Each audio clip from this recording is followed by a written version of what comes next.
Support! Give me a subscribe. Help me hit 200 subs by September 30th. I think I can do it. Do you? Hello and welcome. I am your grumpy guide to all things gaming, the OGGM, with another OGGM adventure. And once again, support me, Venom. I drink your shit. You should give me money for it. Warning! I'm about to talk about what happened yesterday from Wizards of the Coast.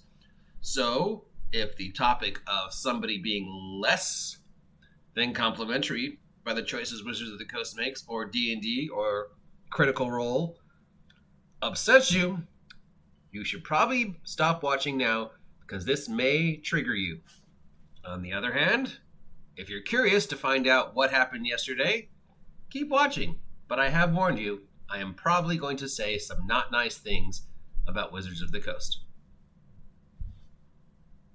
Hello and welcome to another episode of What's Going On in the World of Gaming. And yesterday, Wizards of the Coast dropped a very surprise bombshell.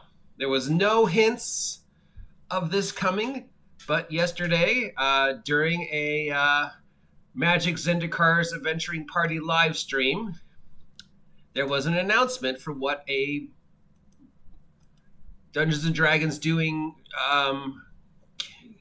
third quarter 2021 can be expected from Wizards of the Coast. And what this was Wizards of the Coast announced yesterday during the Magic Zendikar Awakening live stream that next year there will be a Dungeons & Dragons Adventures in the Forgotten Realms Magic the Gathering set.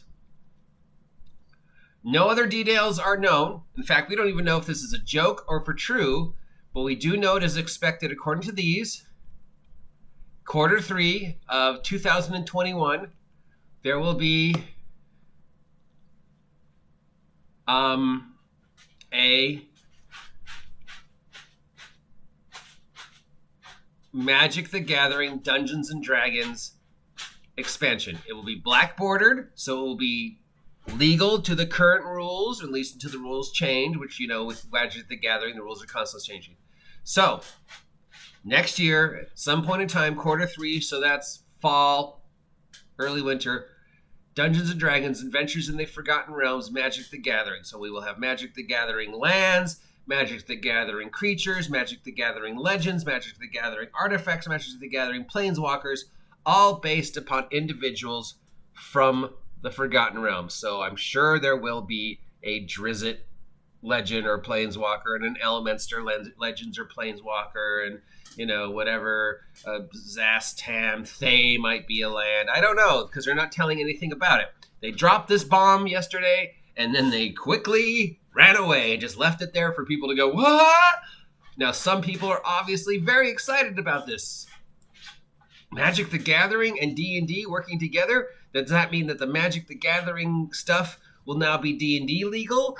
Well, we've already seen several D&D conversions of Magic the Gathering lands. We've seen Ravinica and Theros, and there are as hardbacks.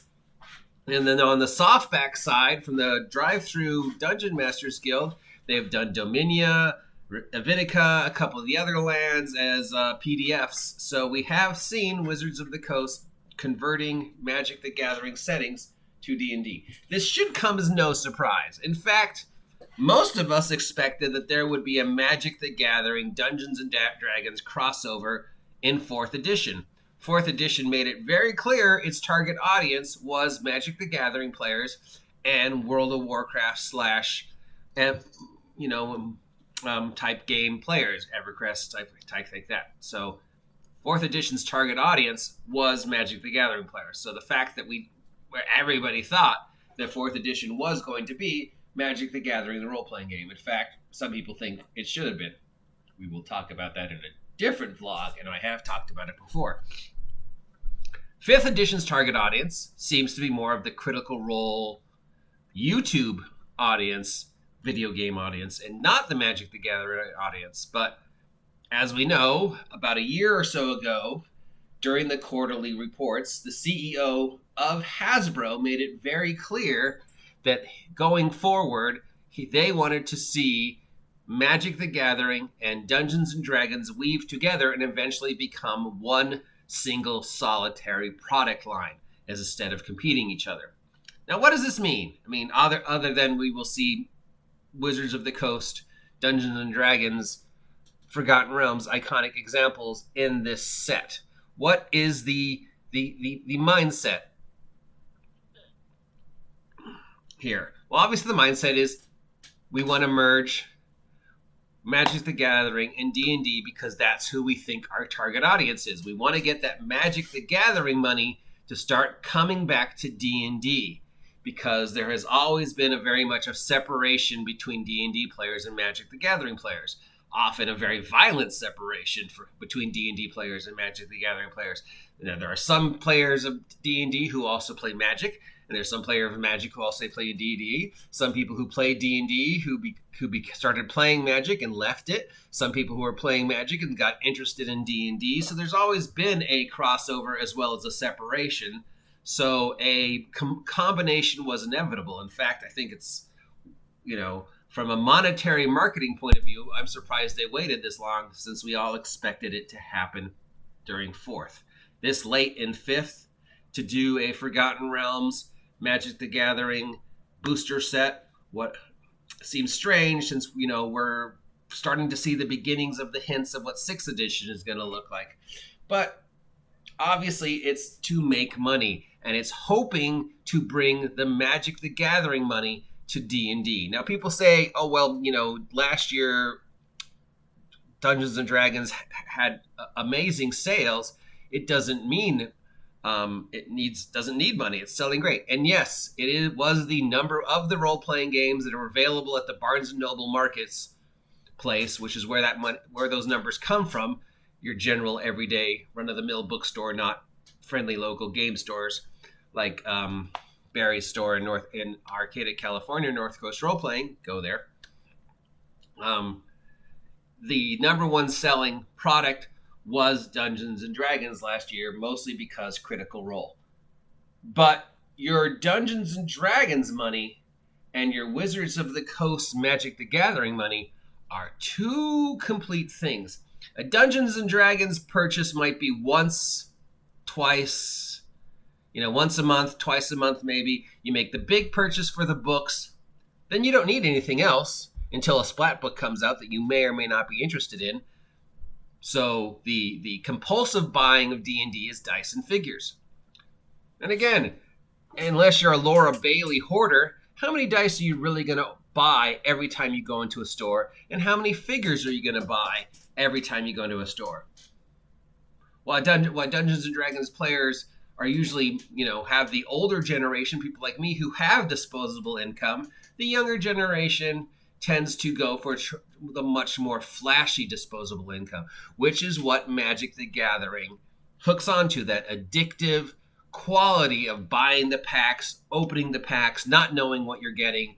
$2 doesn't seem that much. $3 doesn't seem that much. When you buy 40, 50 packs a box, that's $200. And if you're spending that money every week, which your average Magic the Gathering player has been known to do, that disposable income, oh, I've got $2, I'll buy a pack. Oh, I want a pack. That's hand over fist money making. Now, to try and get that money making to start, feeding off the Dungeons and Dragons money making, which is a much slower, much more steadier, much more sporadic market, only makes sense. Now, it does push individuals like me farther away. I think, as somebody who was a fan of Magic when it was originally came out, and as somebody who loves role-playing, this is stupid. And I think it will not work the way they think it's going to work. Now, Wizards of the Coast made a lot of money off of Critical Role, bringing a lot of people back to D&D and a lot of new players to D&D. They saw a huge amount of money 2-3 years ago, last year. Sales have remained steady, but they've been dipping. Why have they been dipping? Because Critical Role is now its own thing.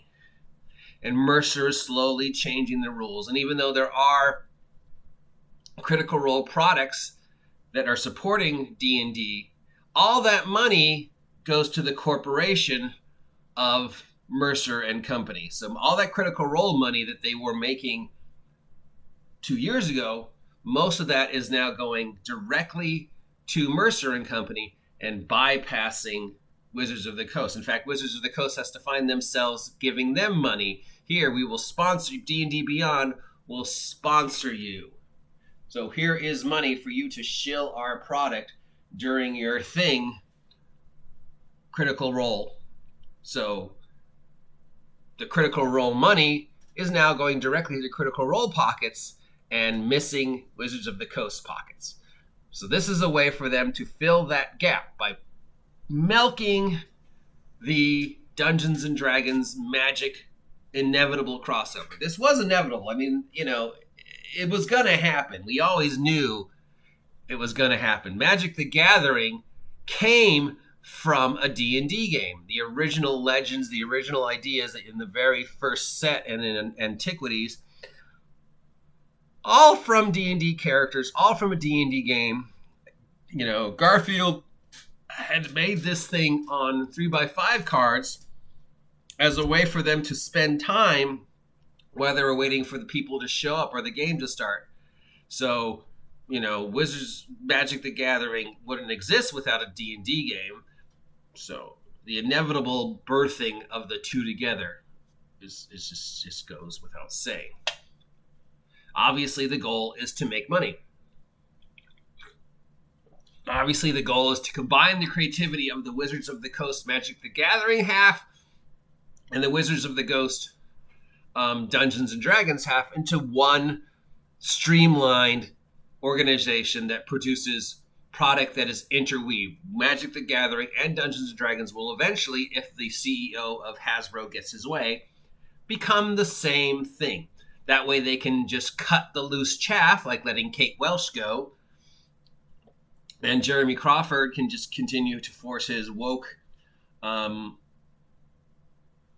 political bullshit on the D&D crowd. D&D will slowly become Magic the D&D Gathering Dungeons of whatever, and people like me will be pushed further to the side because we are no longer the target audience. The target audience is young individuals with disposable income who are easily attracted to the flashiness of Critical Role, the flashiness of, pops, the flashiness of the addictive, flashy quality of Magic the Gathering. Having a D&D Magic the Gathering set means, we'll have cards with recognizable artifacts and figures on them. So, of course, we will buy them. So the next time somebody runs into Drizzt, I can just hold the Magic card and go, you see this guy. And the Magic the Gathering players will, of course, buy it because it's another set. It's more things they can do. It's cool characters. And maybe some of them will go, I want to play this game now because I see that this Magic set is based upon D&D. Might happen, might not happen. I don't know. But the end goal is Wizards of the Coast wants to make more money. And the best way the CEO and the number crunchers of over at Hasbro can think about making more money is to combine Magic with D&D and make it one product line going forward. I don't agree with this choice. I completely understand why they're making this choice. It's the kind of choice that's going to push people like me further away from Dungeons and Dragons as it becomes a more homogenized, socially aware, whatever, and not the D&D that I grew up with. But that's fine. I'm not their target audience. Their target audience are you folks, the YouTube people. And they want that Critical Role money. They want to keep that cash cow going. And they know that disposable income is available to them through Magic players. Those guys who just fork out $2-3 every day to get a pack, that addictive quality of not knowing what's in the pack until you open it, that's it's brilliant. It's the why Magic the Gathering works. And then constantly changing the rules so you have to buy new packs. Support me, Venom. Yeah. So that's the news. Yesterday, bombshell dropped. Here's the link down below. What do you think? Do you agree with me? Do you disagree with me? Do you think this is a good idea? Do you think this is a bad idea? Do you think I should just shut the hell up and go away? Comment down below. You should also subscribe because I will respond to your comments if you subscribe, but I won't respond to your comments if you don't. Support me so I can go and buy a whole bunch of these cards and open them for you next year. I will talk to you later.